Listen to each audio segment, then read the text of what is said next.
ഇതിനിടയ്ക്ക് എല്ലാവരുമായും സൗഹൃദം പിടിച്ച അവന് കളിക്കണമെന്ന ആഗ്രഹം തോന്നി. അവൻ പറഞ്ഞു, ഇവരിൽ ആരാണ് നല്ലതെന്ന് ഞാൻ അങ്ങയോട് പറയാം. പിന്നെ അവൻ 2 ജെയിംസുമാരെയും തിരഞ്ഞെടുത്ത് മറ്റ് 2 പേരുടെ കൂടെ നിർത്തി. പിന്നെ പിടികൂടിയത് തദേവൂസിനെയാണ്. തീക്ഷ്ണന്റെയും ബർത്തൊലോമ്യോയുടെയും മുന്നിൽ അവൻ കുറെ നേരം ആലോചിച്ചു നിന്നു. നിങ്ങൾ പ്രായമുള്ളവരാണ്, എങ്കിലും നല്ലവരാണ്.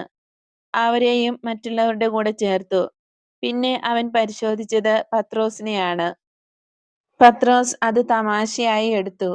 ബാലൻ പത്രോസിനെയും നല്ലവരുടെ കൂടെ ഉൾപ്പെടുത്തി.